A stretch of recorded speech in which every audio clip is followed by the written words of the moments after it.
اعوذ باللہ من الشیطان الرجیم بسم اللہ الرحمن الرحیم وَإِذْ يَمْكُرُ بِكَ الَّذِينَ كَفَرُوا لِيُثْبِتُوكَ أَوْ يَقْتُلُوكَ أَوْ يُخْرِجُوكَ وَيَمْكُرُونَ وَيَمْكُرُ اللَّهُ وَاللَّهُ خَيْرُ الْمَاكِرِينَ۔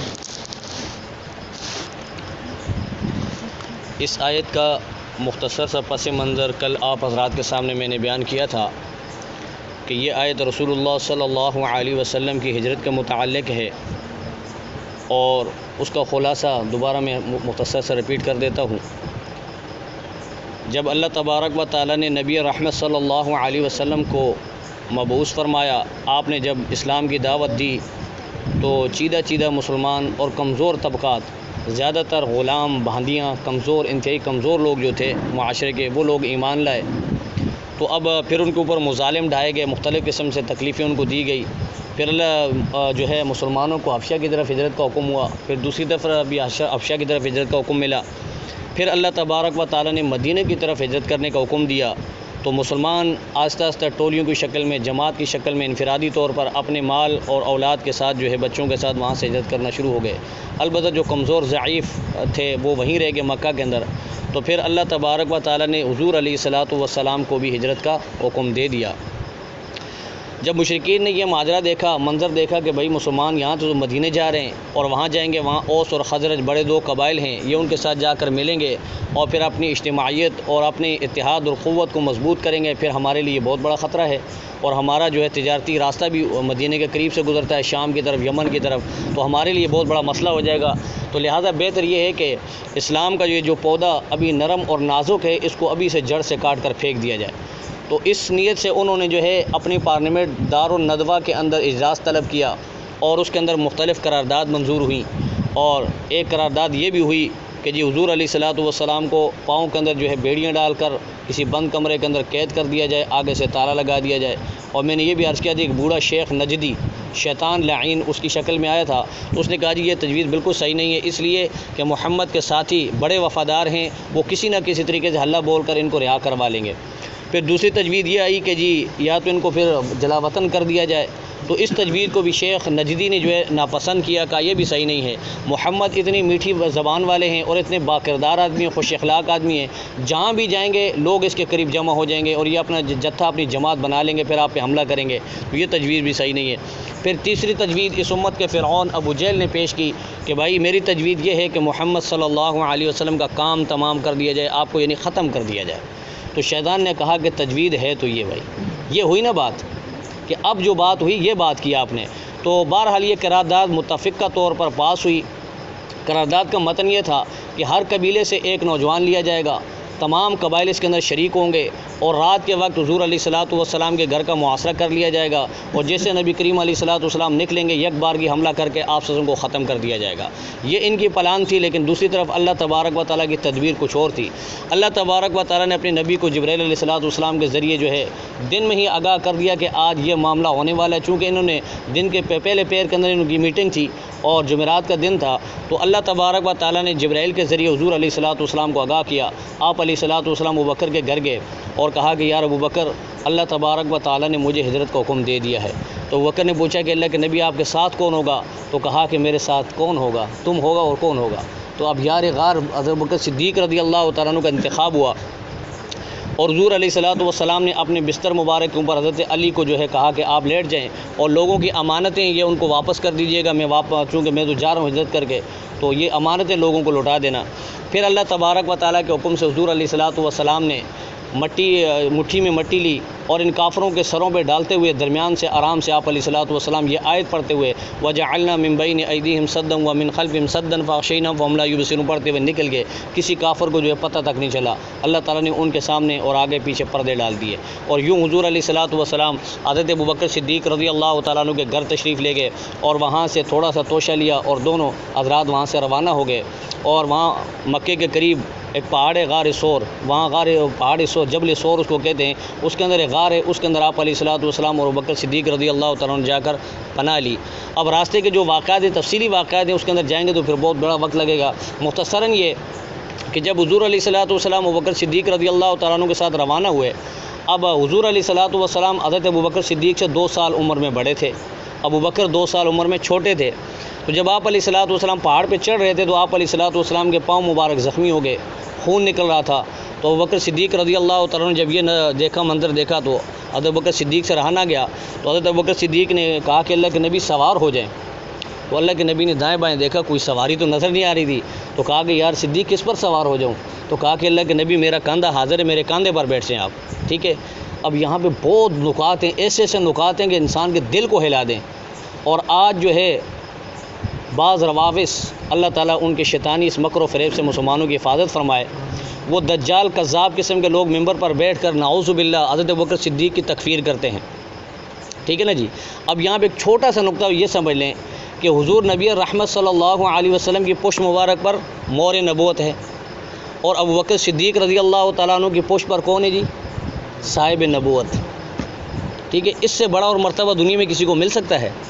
ابوبکر صدیق رضی اللہ تعالیٰ عنہ کے کاندھے پر آپ وسلم سوار ہیں، اور وہاں غار کے اندر گئے، اور وہاں جو اب پورے میں نے تفصیل آپ کو بتائی تھی کہ غار کے اندر ابوبکر صدیق رضی اللہ عنہ نے غار کو صاف کیا، اور پھر غار کے سوراخوں کو بند کیا، پھر حضور علیہ الصلوۃ والسلام کو اندر بلایا۔ بہرحال یہ مختصر تھا۔ پھر وہاں سے آپ علیہ الصلوۃ والسلام 3 دن وہاں قیام کیا، اور پھر تقریباً 16 ستمبر کو وہاں سے آپ علیہ الصلوۃ والسلام 3 افراد پر مشتمل یہ قافلہ روانہ ہوا۔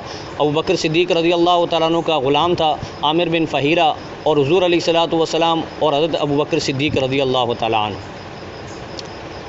نبی کریم علیہ الصلوۃ والسلام کی ذات بابرکات کے اندر اللہ تبارک و تعالیٰ نے بڑی کشش رکھی تھی۔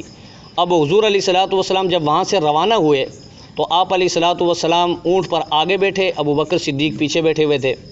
اب حضور علیہ الصلوۃ والسلام سے زیادہ تر لوگ واقف نہیں تھے۔ ابوبکر چونکہ ایک تاجر آدمی تھے اور کافی مشہور آدمی تھے، تو جہاں بھی ملتے تو ابوبکر سے پوچھتے کہ ابوبکر یہ آپ کے ساتھ کون ہے؟ تو ابوبکر فرماتے کہ جی یہ مجھے راستہ دکھانے والے ہیں۔ اب عام طور پہ یعنی کہ لوگ یہ سمجھتے کہ بھائی اس سے عام یہ راستہ مراد ہے۔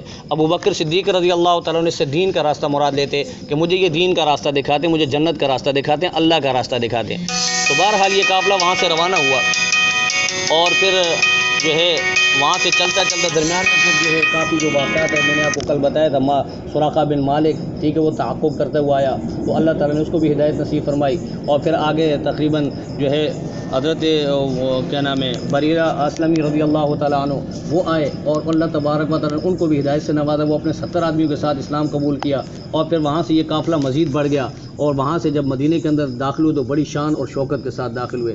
تو آج کے درس کے اندر میں نے کل آپ سے عرض کیا تھا کہ مختصر حضرت ابوبکر صدیق رضی اللہ تعالیٰ عنہ کی کچھ شان آپ کے سامنے بیان کر دی جائے، تاکہ آپ لوگوں کو پتہ چلے کہ ابوبکر صدیق کا دین اسلام پر کتنا بڑا احسان ہے، اور ابوبکر صدیق کی شان کیا ہے۔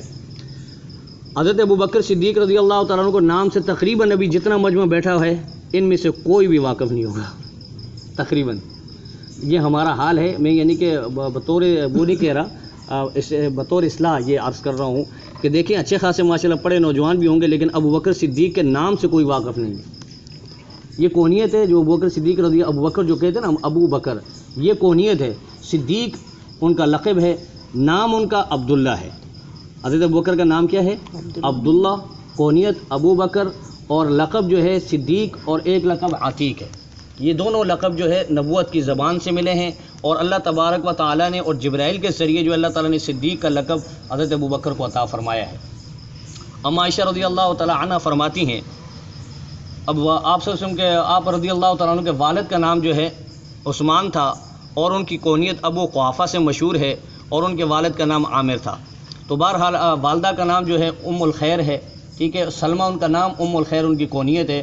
اب یہ حضرت ابوبکر صدیق کو تمام صحابہ کے اندر یہ شرف بھی حاصل ہے کہ ہجرت سے پہلے ان کے والدین جو ہے ایمان لے آئے تھے۔ یہ کسی اور صحابی کو یہ شرف حاصل نہیں ہے، ٹھیک ہے، مہاجرین میں سے کسی کو بھی یہ شرف حاصل نہیں کہ ان کے والدین اسلام لائے ہوں۔ ابوبکر صدیق کو یہ شرف حاصل ہے۔ اور دوسرا شرف اللہ نے ابوبکر صدیق کو یہ عطا کیا کہ ابوبکر صدیق کی 3 پشتیں وہ صحابی ہیں، خود بھی صحابی ہیں، والد بھی صحابی ہے، بیٹا بھی صحابی ہے، پوتا بھی صحابی ہے، ٹھیک ہے نا جی۔ یہ اعزاز بھی کسی اور کو اللہ تعالیٰ نے نہیں دیا۔ اور پھر حضرت علی رضی اللہ تعالیٰ عنہ، چونکہ آج کل لوگ جو ہے نا حضرت علی کا نام لے کر ان کی محبت کے اندر شیخین کو نعوذ باللہ ان کی تکفیر کرتے ہیں، اور ان کے متعلق ان کا نظریہ اور عقیدہ بدبخت بعضوں کا، سب کا نہیں ہے، بعضوں کا وہ ہے کہ کہتے ہیں کہ نعوذ باللہ یہ منافق تھے یہ لوگ۔ تو میں آپ حضرات سے سوال کرتا ہوں، عدالت آپ کی ہے، ٹھیک ہے نا جی، اور فیصلہ آپ حضرات کریں۔ ہجرت کا موقع ہے، غار کے اندر ساتھ کون ہے جی؟ ابو بکر. وہاں سے گھر سے رازداری کا جو سارا کام کرنے والا کون ہے؟ ابو بکر کے بیٹے عبداللہ. اور گھر سے راشن لے کر کھانا پینا لے کر آنے والی کون ہے؟ اسما بنت ابی بکر. تو پورا ابو بکر صدیق کا گھرانہ جو وہ ہجرت میں شامل ہے. تو اگر نعوذ باللہ ابو بکر صدیق جو بے وفا ہوتے یا نعوذ باللہ ان کے ایمان میں کھوٹ ہوتا تو ان کے لیے اتنے عظیم چانس تھے. وہ اپنے بیٹے کے ذریعے پیغام بھیجتے مکہ والوں کے پاس کہ بھائی ہم فلاں غار میں چھپے ہوئے آ جاؤ، اپنا کام کر لو جو بھی کرنا ہے، ٹھیک ہے.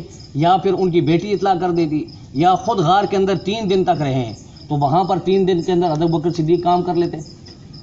اب یہ لانتی لوگ کے قسم کے نا یہ کہتے ہیں کہ نعوذ باللہ انہوں نے غداری کی ہے حضور علیہ الصلوۃ والسلام سے، ابو بکر صدیق کے بارے میں کہتے ہیں. تو یہ انتہائی ان کا گندا اور غلیظ عقیدہ ہے. ابو بکر صدیق رضی اللہ تعالیٰ عنہ کو جو اللہ تعالیٰ نے شان اور عظمت عطا فرمائی ہے وہ امت میں باقی کسی کو نہیں ملی. اور علماء کے اس پر اتفاق ہے کہ انبیاء علیہم الصلوۃ والسلام کے بعد تمام انسانیت میں سب سے افضل ترین انسان ابو بکر صدیق ہے. اس کی وجہ کیا ہے؟ خود حضرت علی سے کسی نے پوچھا، اس حضرت علی کی خلافت کا زمانہ تھا اور حضرت علی ممبر پہ بیٹھے بیان کر رہے تھے. ایک شخص کھڑا ہوا، اس نے سوال کیا کہ امیر المؤمنین امت میں سب سے بہادر آدمی کون ہے؟ اب اس کے دل کے اندر یہ تھا، اس بندے کے ذہن میں یہ خیال تھا، اس کا خیال یہ تھا کہ حضرت علی فرمائیں گے یار سب سے بہادر میں ہوں، میں نے جو ہے خیبر کو فتح کیا، میں نے مرحب کو قتل کیا، میں نے یہ بڑے بڑے کارنامے انجام دیے، مجھے جو ہے نبوت کی زبان سے جو ہے اسد اللہ کا لقب ملا، سب سے بہادر میں ہوں. لیکن حضرت علی رضی اللہ تعالیٰ نے کہا کہ سن، اس امت کا سب سے بہادر انسان ابو بکر صدیق ہے. کہا کہ وجہ، کہا کہ اب آگے وجہ بھی سن. جب حضور علیہ الصلوۃ والسلام نے نبوت کا دعویٰ کیا تو میں چھوٹا تھا، اب میں کفار کا مقابلہ نہیں کر سکتا تھا. دوسری طرف حضرت خدیجہ رضی اللہ تعالی عنہا عورت تھی، اور تیسری طرف حضرت زید بن حارثہ غلام تھے. اب مردوں کے اندر صرف واحد آزاد شخصیت جو وہ ابو بکر صدیق کی تھی. کفار کے سامنے سینہ پلائی دیوار بن کر یہ کھڑے ہوئے ہیں اور انہوں نے کفار کا مقابلہ کیا ہے اور کفار کے ہر وار کو اپنے سینے پر سہا ہے اور ہر قسم کی تکلیف انہوں نے برداشت کی ہے. کہا کہ امت کا سب سے بہادر یہ ہے. تو دوسرا سوال یہ کیا کہ کہا کہ حضرت یہ بتائیے کہ امت کا سب سے سخی بندہ کون ہے، سخی کون ہے؟ تو حضرت علی نے پھر فرمایا کہ امت کا سب سے سخی ترین انسان جو ہے وہ ابو بکر ہے. اور پھر آگے وجہ بتائی. کہا سن وجہ سن. وجہ یہ ہے کہ جب اللہ کے نبی صلی اللہ علیہ وسلم نے تبوک کی جنگ کے لیے آپ جا رہے تھے تو آپ نے تاکیداً اعلان کیا کہ بھائی سفر بڑا لمبا ہے اور پرخطر سفر بھی ہے، گرمی بھی ہے اور جنگ بھی بڑی خطرناک ہے، تو لہٰذا مسلمانوں کو کہا کہ اس میں بڑھ چڑھ کر حصہ لیا جائے اور چندہ دیا جائے. تو ابو بکر صدیق رضی اللہ تعالیٰ عنہ نے گھر کا سارا سامان اٹھا کر لا کر حضور علیہ الصلوۃ والسلام کی خدمت میں حاضر کیا. سیدہ اماں عائشہ رضی اللہ تعالیٰ عنہ فرماتی ہیں کہ میں نے دیکھا کہ حضرت ابو بکر صدیق رضی اللہ عنہ دیوار پہ ہاتھ مار رہے ہیں. میں نے پوچھا ابا کیا دیکھ رہے ہو؟ کہا میں نے ایک سوئی رکھی تھی، وہ سوئی بھی باقی نہ رہ جائے، وہ سوئی بھی اٹھا کر لے گئے. اور پھر جب رات آئی تو ابو بکر صدیق کروٹیں بدل رہے ہیں. حضرت عائشہ رضی اللہ تعالیٰ نے فرمایا کہ اے ابا حضور سب کچھ تو آپ لے گئے، اب آپ کروٹیں کیوں لے رہے ہو؟ کیا وجہ ہے بے قراری کی؟ تو کہا کہ بیٹا وجہ یہ ہے کہ میں نے عمدہ لباس پہنا ہوا ہے اور حضور علیہ الصلوۃ والسلام نے جو تاکید کی تھی وہ انتہائی ضرورت مند یعنی کہ ضرورت مندی کے تحت کی تھی. تو اب میرا یہ عمدہ لباس میں نے پہنا، مجھے اس کی وجہ سے بے چینی ہو رہی ہے. تو صبح جب اٹھے تو ابو بکر صدیق رضی اللہ تعالیٰ نے وہ اپنا عمدہ لباس لے جا کر بیچ دیا، فروخت کیا اور خود ٹاٹ کا لباس پہنا اور اس کے اندر بیبول کے کانٹوں سے جو ہے اس کے بٹن بنائے اور وہ لباس پہن لیا اور وہ چندہ بھی جہاد کے لیے جمع کر دیا حضور کی خدمت میں. اب ابو بکر صدیق آپ علیہ الصلوۃ والسلام کے پاس گئے نہیں تھے، اس سے پہلے جبرائیل علیہ الصلوۃ والسلام آ گئے. اب جبرائیل علیہ الصلوۃ والسلام نے آ کر سلام عرض کیا، دیکھا کہ جبرائیل علیہ السلام ٹاٹ کے لباس میں ہیں. حضور علیہ الصلوۃ والسلام نے فرمایا جبرائیل یہ کیا حلیہ بنایا ہوا ہے؟ تو کہا کہ اللہ کے نبی میں نے صرف نہیں بنایا ہوا، ذرا اوپر دیکھیے. جب اللہ کے پاک پیغمبر نے اوپر نگاہ اٹھائی تو اللہ تعالیٰ نے پردے ہٹائے، درمیان سے سارے آسمان کے فرشتوں نے وہی لباس پہنا ہوا تھا، ٹاٹ کا لباس پہنا ہوا تھا. اور اتنے میں ابو بکر صدیق رضی اللہ تعالیٰ عنہ آگے جب آئے تو ابو بکر صدیق کا جب لباس دیکھا تو اللہ کے نبی نے فرمایا کہ ابو بکر جبرائیل آئے ہیں. تو کہا کہ اللہ کے نبی کیا کہتے ہیں؟ کہا کہ اللہ تبارک و تعالیٰ کا سلام لے کر ہیں تیرے لیے. اب یہاں دیکھیے نعوذ باللہ من ذالک، ابو بکر منافق ہوتے یا ابو بکر کے ایمان میں کھوٹ ہوتا تو اللہ اتنے نادان ہے کہ اللہ کو یہ نہیں پتا کہ ابو بکر کے ایمان میں کھوٹ ہے اور اللہ سلام بھیج رہا ہے. اور اللہ نے پھر وہاں کیا کہا کہ جبرائیل اللہ نے سلام بھی عرض کیا ہے، اس پر بس نہیں، آگے اللہ کیا کہتے ہیں وہ بھی سن. کہا کہ اللہ تبارک و تعالیٰ یہ کہتے ہیں کہ جبرائیل اللہ کے نبی سے کہہ دے، ابو بکر سے کہہ دے کہ میں ابو بکر سے اس حال میں راضی ہوں، میں اللہ ابو بکر سے اس حال میں راضی ہوں۔ اب ابو بکر سے پوچھا گیا کہ ابو بکر یہ بتا کہ تو اپنے رب سے اس حال میں راضی ہے؟ تو ابو بکر نے فرمایا کہ اے اللہ کے حبیب، آپ اللہ کے جبرائیل سے کہیے کہ یہ تو میرے کپڑے کے ٹکڑے ٹکڑے ہیں، ٹھیک ہے، اگر میرے جسم کے بھی ٹکڑے ٹکڑے ہو جائیں میں اپنے رب سے پھر بھی راضی ہوں۔ یہی وجہ ہے کہ حضور علیہ الصلوۃ والسلام نے فرمایا دنیا کے اندر مجھے سب سے زیادہ نفع جو ہے ابو بکر صدیق کے مال نے پہنچایا ہے، اور دنیا میں نے سب کے جس کے اوپر میرا کوئی احسان، جس کا میرے اوپر احسان تھا، میں نے سب کا احسان جو ہے چکا دیا۔ ایک واحد شخصیت ہے ابو بکر صدیق کی جس کا احسان میں محمد دنیا میں نہیں دے سکتا، قیامت کے دن اللہ ہی اس کے احسان کو دیں گے۔ اب روایت کے اندر آتا ہے میدان حشر ہوگا، وہ آپ نے بڑی مشہور روایت سنی ہوگی کہ لوگ نفسہ نفسی کے عالم میں ہوں گے، نبی، ولی، کتب، ابدال سارے کہیں گے یا رب نفسی یا رب نفسی، کوئی بھی اللہ تبارک و تعالیٰ کی بارگاہ میں لب کشائی کرنے کی ہمت نہیں کرے گا۔ آدم علیہ الصلوۃ والسلام، نوح علیہ السلام، بڑے بڑے انبیاء وہ اللہ تبارک و تعالیٰ کے سامنے جانے کو تیار نہیں ہوں گے۔ وجہ یہ ہوگی کہ اللہ تبارک و تعالیٰ اس وقت جو ہے شان قہری کے ساتھ جلوہ افروز ہوں گے، غصے والی شان ہوگی اللہ کی۔ تو تمام حضرات جو ہے نبی کریم علیہ الصلوۃ والسلام کے پاس آئیں گے اور کہیں گے کہ اللہ کے محبوب آپ اللہ سے درخواست کیجئے کہ ہمارا حساب کتاب شروع ہو، ہمیں اس عذاب سے نجات ملے، جس نے جہنم میں جانا ہے جہنم میں جائے، جس نے جنت میں جانا ہے جنت میں جائے۔ تو حضور علیہ الصلوۃ والسلام جو سجدے میں گریں گے اور آپ علیہ الصلوۃ والسلام اللہ کی حمد و ثنا کریں گے، پھر اللہ تبارک و تعالیٰ فرمائیں گے کہ میرے محبوب سل تو عطا، مانگیے، سر اٹھائیے اور مانگیے، کیا مانگتے ہو؟ جو آپ مانگو گے آپ کو عطا کیا جائے گا، جو سوال کرو گے وہ پورا کیا جائے گا۔ اور پھر اس کے بعد حضور علیہ الصلوۃ والسلام اللہ سے درخواست کریں گے یا اللہ ان لوگوں کا حساب کتاب شروع کر دے، تاکہ یہ جس نے جہنم میں جانا ہے جہنم میں جائے، جس نے جنت میں جانا ہے جنت میں جائے۔ تو اللہ تبارک و تعالیٰ فرمائیں گے میرے محبوب آج مجھے حساب کون دے گا، حساب میں پہل کون کرے گا؟ تو روایت میں آتا ہے کہ اللہ کے نبی صلی اللہ علیہ وسلم سیدنا صدیق اکبر رضی اللہ تعالیٰ عنہ کو کھڑا کریں گے، مجمع کے اندر ابو بکر صدیق کھڑے ہوں گے تو اللہ تبارک و تعالیٰ کی شان قہاری غفاری کے اندر تبدیل ہو جائے گی، رحمت والی شان ہو جائے گی۔ تو اللہ تبارک و تعالیٰ فرمائیں گے اے میرے ابو بکر، دنیا میں جب میرے نام کا تجھ سے سوال کیا گیا، میرے نام پر مانگا گیا تو نے کوئی حساب نہیں کیا کہ اتنا دینا ہے اتنا چھوڑنا ہے، بوڑھا باپ ہے اس کے لیے اتنا چھوڑنا ہے، پیچھے بچی ہیں ان کے لیے اتنا چھوڑنا ہے، تو نے بغیر حساب کے دیا ہے۔ میں اللہ آج تیرے سے کیسا حساب لے لوں؟ جنت کے 8 دروازے کھلے ہوئے، جا جس سے جانا چاہتے چلا جائے۔ حضور نے فرمایا کہ جنت کے 8 دروازے ہیں اور ہر بندے کے لیے الگ دروازہ ہوگا۔ نماز کی جو پابندیاں کرتا ہے، جو نماز کثرت سے پڑھتا ہے اس کے لیے جو ہے باب الصلاۃ، اور جو جہاد میں جا رہا ہے، جہاد میں شہید ہوا اس کے لیے باب الجہاد، اور اس طرح جو بعض کے لیے باب الزکوٰۃ ہوگا، بعض کے لیے باب الحج ہوگا۔ لیکن ابو بکر صدیق یہ واحد شخصیت ہوں گے جو جنت کے 8 دروازے پکاریں گے ہم میں سے داخل ہو جا، ہم میں سے داخل ہو جا، ایسے عظیم انسان۔ اور اللہ تبارک و تعالیٰ نے ہی یہ صدیق کا لقب ابو بکر صدیق کو عطا فرمایا ہے۔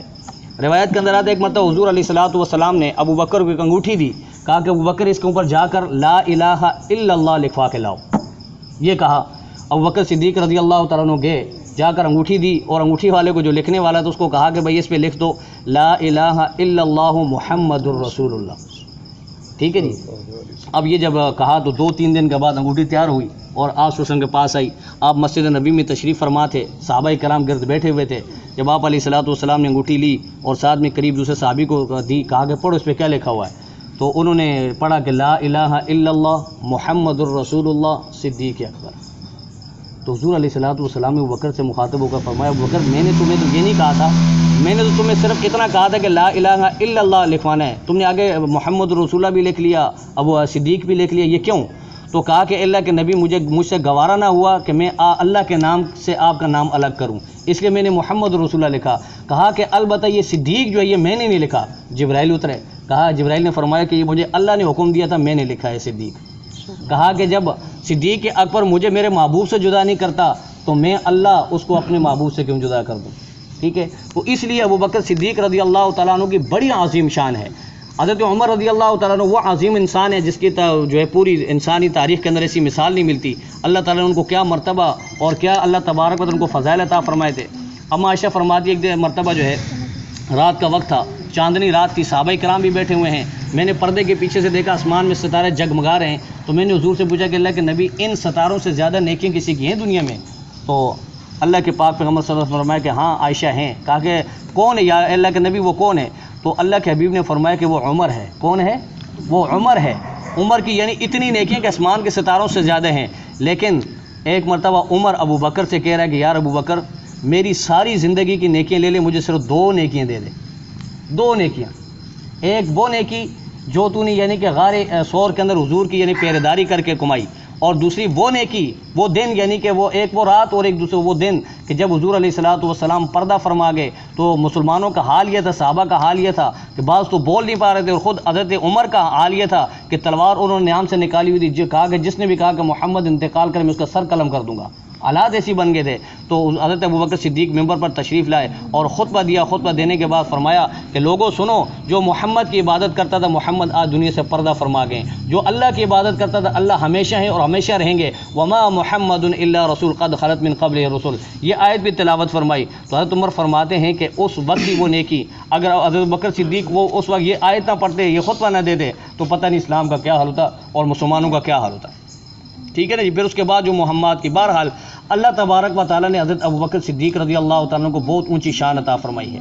اور پھر حضرت ابوبکر صدیق رضی اللہ تعالیٰ کا دیکھیں، غار حرا میں جب آپ علیہ الصلوۃ والسلام ابوبکر صدیق گئے تو 3 دن 3 رات رہے۔ اب 3 دن 3 رات کے اندر صرف نبی کریم علیہ الصلوۃ والسلام نے تو آرام نہیں فرمایا ہوگا، ابوبکر بھی تو سوئے ہوں گے کہ نہیں سوئے ہوں گے۔ اب حضرت ابوبکر کی گود میں کون سو رہا ہے؟ رسول اللہ صلی اللہ علیہ وسلم۔ اور ظاہر بات ہے جب ابوبکر آرام کریں گے تو ابوبکر کا سر بھی کہاں ہوگا؟ حضور کی گود میں۔ تو اب دیکھو یہ نقطہ سمجھیں کہ حضرت ابوبکر صدیق رضی اللہ تعالیٰ کبھی رسالت کی یعنی کہ کیا کرتے ہیں، رسالت مآب صلی اللہ علیہ وسلم کی پہرےداری کرتے ہیں، اور حضور علیہ الصلوۃ والسلام خود صدیق اکبر کی صداقت کی پہرےداری کر رہے ہیں۔ تو اس سے بڑی اور عظمت ہوگی کیا؟ اللہ تبارک و تعالیٰ نے قرآن میں کئی آیات حضرت صدیق اکبر رضی اللہ تعالیٰ عنہ کی شان میں نازل فرمائی ہیں۔ اور اذ ہما فی الغار اذ یقول لصاحبہ لا تحزن ان اللہ معنا، اللہ نے اپنے یعنی کہ محبوب کے ذریعے قرآن کے ذریعے اللہ نے حضرت ابوبکر صدیق کو تسلی دی کہ آپ بالکل ٹینشن نہ لیں، اللہ تبارک و تعالیٰ تمہارے ساتھ ہے۔ ٹھیک ہے۔ اور اللہ تبارک و تعالیٰ نے حضرت ابوبکر صدیق رضی اللہ تعالیٰ کو وہ عظیم یعنی کہ مرتبہ اور اعزاز عطا فرمائے۔ خود حضرت علی فرماتے ہیں کہ 4 چیزوں میں حضرت ابوبکر ہم سے آ گئے۔ ایک تو حضرت ابوبکر صدیق رضی اللہ تعالیٰ کو حضور علیہ الصلوۃ والسلام نے اپنی حیات طیبہ میں 17 نمازوں کا امام بنایا، اور باقی سارے جو صحابہ تھے انہیں یہ فخر تھا کہ انہوں نے حضور علیہ الصلوۃ والسلام کی اقتداء میں نماز پڑھی، یعنی حضور کی امامتی میں نماز پڑھی۔ واحد شخصیت ابوبکر صدیق کی جنہوں نے حضور علیہ الصلوۃ والسلام کی امامت کی، یعنی نبی رحمت صلی اللہ علیہ وسلم نے ابوبکر کی اقتداء میں نماز پڑھی، یعنی امام ابوبکر تھے اور حضور علیہ الصلوۃ والسلام پیچھے کھڑے ہوئے تھے۔ ٹھیک ہے۔ اور 17 نمازیں جو ہے حضور علیہ الصلوۃ والسلام نے اپنی حیات طیبہ میں خود ابوبکر صدیق کو تاکیداً کھڑا کر کے پڑھائی ہیں۔ جب حضور علیہ الصلوۃ والسلام بیماری کی حالت میں تھے اور مسجد میں اٹھ کے آ بھی نہیں سکتے تھے، حضرت علی فرماتے خود راوی ہیں، یہ حضرت علی کے ذریعے فضائل پہنچے ہم تک۔ حضرت علی فرماتے میں اور حضرت عباس رضی اللہ تعالیٰ عنہ گئے تو ہم نے حضور علیہ الصلوۃ والسلام سے عرض کی کہ اللہ کے نبی نماز کا وقت ہو گیا ہے، تو آپ علیہ الصلوۃ والسلام سے اٹھا نہیں جا رہا تھا، تو آپ نے فرمایا کہ مرو ابا بکر فلیصلی بالناس، جاؤ ابو بکر کو کہو کہ لوگوں کو نماز پڑھائے۔ ٹھیک ہے۔ اور ایک موقع پر ایسا بھی ہوا کہ حضرت عمر آگے مصلی پر کھڑے ہو گئے، ابو بکر پیچھے کھڑے ہوئے تھے، تو اللہ کے نبی نے جب پردہ اٹھایا آواز ابو بکر کی نہیں آ رہی تھی، نماز ہو گئی یعنی تکبیر ہو چکی، اقامت ہو چکی تھی، حضرت عمر نے جو ہے نماز کے لیے باقاعدہ اللہ اکبر تکبیر تحریمہ کہہ دی تھی، اللہ کے نبی نے پردہ اٹھایا، دیکھا کہ ابو بکر مصلی پر نہیں ہے، حضرت عمر کو کہا کہ پیچھے چلے جاؤ، جب ابو بکر موجود ہے تمہیں امامت کے لیے آگے بڑھنے کی اجازت نہیں ہے۔ تو حضرت علی فرماتے ہیں کہ اس وقت مجلس کے اندر میں بھی موجود تھا اور دوسرے بڑے بڑے صحابہ موجود تھے اور ہم وہاں موجود تھے، اللہ کے نبی نے ہمیں آگے نہیں کیا، ابو بکر کو آگے کیا ہے، تو اس کا مطلب یہی ہے کہ ابو بکر جو ہے تمام صحابہ میں سب سے افضل ترین صحابی ہیں، اس میں تو کسی کا وہ نہیں ہے۔ بہرحال گزارش یہ کرنی ہے کہ بھائی اگر میڈیا کے اوپر اس قسم کے منافقت قسم کی باتیں آتی ہیں، اب کہتے ہیں کہ نعوذ باللہ حضرت علی جو ابو بکر کے خلاف تھے، سوال ہی نہ پیدا ہو۔ ہاں یہ بات ذہن میں رکھیں کہ جب ابوبکر صدیق رضی اللہ تعالیٰ عنہ کو خلافت ملی تو حضرت علی رضی اللہ تعالیٰ عنہ نے 6 مہینے تک بیعت نہیں کی تھی۔ ٹھیک ہے۔ اس سے جو ہے یہ اختلافات پیدا ہوئے، یہ خرافات شروع ہو گئے، تو اس میں پھر حضرت علی نے خود ہی وہ وجہ بتائی کہ میں نے حضرت ابوبکر کی خلافت میں یعنی بیعت کیوں نہیں کی تھی ان کی خلافت میں۔ تو جب حضرت ابوبکر صدیق نے پوچھا علی تم میری خلافت کو ناپسند کرتے ہو، تو اس نے کہا کہ نہیں اے امیر المومنین، میں آپ کی خلافت کو بالکل ناپسند نہیں کرتا، اصل میں وجہ یہ ہے کہ میں نے قسم اٹھائی ہے کہ اس وقت تک گھر سے باہر نہیں نکلوں گا جب تک میں قرآن کو نہ جمع کر لوں۔ ٹھیک ہے، اس وجہ سے، باقی کوئی وجہ نہیں ہے۔ اور پھر جب یہ معاملہ ہو گیا تو کچھ ہلکے پھلکے شک و شبہات تھے، دونوں حضرات تنہائی میں بیٹھے اور ان کو دور کر لیا۔ پھر حضرت علی خود مسجد میں گئے اور جا کر حضرت ابوبکر صدیق کے ہاتھ پر بیعت کی ٹھیک ہے نا جی. تو یہ اس قسم کی باتیں جو ہے ان کے متعلق کہنا اور ان کی فائل آج کھول کر بیٹھنا اور کہنے کہ جی ابو بکر کا نعوذ باللہ ایمان مشکوک تھا. جب ابو بکر کا ایمان مشکوک تھا تو خدا کا قرآن مشکوک ہوا نا. صحابی کا لقب اللہ تبارک و تعالیٰ نے قرآن میں صرف ابو بکر صدیق کو دیا ہے. ٹھیک ہے. اللہ فرماتے اذ ہما فی الغار اذ یقول لصاحبہ، صحابی کا لقب اللہ نے ابو بکر کو دیا ہے. اور جو ابو بکر کی صحابیت کا انکار کرے وہ قرآن کا انکار کر کے دار اسلام سے خارج ہو جائے گا. تو بہر اللہ تبارک و تعالی ہم سب کو جو ہے ابو بکر صدیق رضی اللہ تعالی عنہ کے جو ہے پاکیزہ اوصاف اور آپ رضی اللہ تعالیٰ عنہ نے جو اسلام کے لیے قربانیاں دی ہیں، جو آپ نے اسلام کے لیے جدوجہد کی، اپنا سب کچھ، اپنا مال، بیوی، بچے، سب کچھ اسلام کے لیے قربان کیا. حضرت علی فرماتے ہیں کہ ایک حضرت ابوبکر صدیق کو یہ بھی خصوصی امتیاز حاصل ہے، وہ یہ ہے کہ ہم نے جو ہے اللہ کے پاک پیغمبر صلی اللہ علیہ وسلم کی بیٹی کو میں نے لیا اور حضرت ابوبکر صدیق نے اپنی بیٹی حضور کو دی. تو اس سے بھی یعنی کہ بہت بڑا ایک وہ ملتا ہے کہ اللہ کے نبی کے ہاں جو ہے ان کا کیا مرتبہ، کیا اعزاز تھا. ایک مرتبہ حضرت عمر رضی اللہ فرماتے ہیں کہ میرے ساتھ حضرت ابوبکر کا جو تنازع ہو گیا کسی بات پر، تو بعد میں ابوبکر صدیق رضی اللہ عنہ کو خیال ہے کہ میں نے غلطی کی، تو ابوبکر صدیق نے معافی مانگی، لیکن حضرت عمر بھی چونکہ جھری آدمی تھے، ٹھیک ہے، تو ان کو غصہ جو ہے نہیں ان کا سرد ہوا، تو انہوں نے جو ہے معاف نہیں کیا. تو ابوبکر صدیق رضی اللہ تعالیٰ عنہ روتے ہوئے حضور کے پاس گئے، کہا کہ اللہ کے نبی غلطی بھی میری ہے اور عمر کو میں نے یہ کہا لیکن عمر معاف کرنے کو تیار نہیں. تو آپ صلی اللہ علیہ وسلم نے یہ ارشاد فرمایا 3 مرتبہ کہ ابوبکر اللہ نے تجھے بخش دیا، ابوبکر اللہ نے تجھے بخش دیا، ابوبکر اللہ نے تجھے بخش دیا. اتنی میں حضرت عمر کو بھی خیال آ گیا کہ جی میں غلطی کر بیٹھا ہوں، ابوبکر بڑے ہیں، ان کا یعنی کہ مجھے اعزاز و اکرام کرنا چاہیے. تو وہ بھی واپس گئے. جب حضور علیہ الصلوۃ والسلام کے مجلس میں گئے تو آپ صلی اللہ علیہ وسلم کا چہرہ مبارک جب متغیر دیکھا تو آپ علیہ الصلوۃ والسلام نے عمر سے کہا، عمر جب میں نے کہا یا ایھا الناس انی رسول اللہ علیکم جمیعا، تو تم سب نے مجھے ٹھکرایا، تم سب نے مجھے جھٹلایا، اور صرف ایک شخصیت تھی جس نے میری تصدیق کی، وہ ابو بکر تھے. جب مجھے مال کی ضرورت پڑی ابو بکر کا مال تھا، جب مجھے کسی بھی موقع پر کسی چیز کی ضرورت پڑی ابو بکر کا در تھا. تو آج تم مجھ سے میرے محبوب کو جدا کرنا چاہتے ہو. تو یہ اللہ کے نبی نے ارشاد فرمایا اور کہا کہ جو ابو بکر کی عزت نہیں کرتا وہ میری عزت نہیں کرتا. جس کے دل میں ابو بکر کی عظمت نہیں، اس کے دل میں میری عظمت نہیں، اور جس کے دل میں ابو بکر کی عظمت نہیں ہوگی اس کو اللہ تبارک و تعالیٰ کبھی بھی اسلام کی دولت سے سرفراز نہیں فرمائیں گے. منافق ہوگا دنیا میں، زبان سے تو کہے گا لیکن دل کے اندر منافقت ہوگی. اللہ تبارک و تعالیٰ ہم سب کو صحابہ کرام کے نقش قدم پر چلنے کی توفیق عطا فرمائے، اور ان عظیم ہستیوں سے اللہ تبارک و تعالیٰ ہمیں ان کے واقعات پڑھ کر اور ان کے جو حالات کی زندگی وہ پڑھ کر اللہ کریم ہم سب کو اپنے ایمان اور اپنے عقیدے کی درستگی کی توفیق عطا فرمائے. وآخر دعوانا ان الحمدللہ رب العالمین. اللهم صل على سيدنا ومولانا محمد وعلى آل سيدنا ومولانا محمد وبارك وسلم. ربنا تقبل منا انك انت السميع العليم وتب علينا انك انت التواب الرحيم. وصلى الله تعالى على خير خلقه محمد وعلى آله وصحبه اجمعين.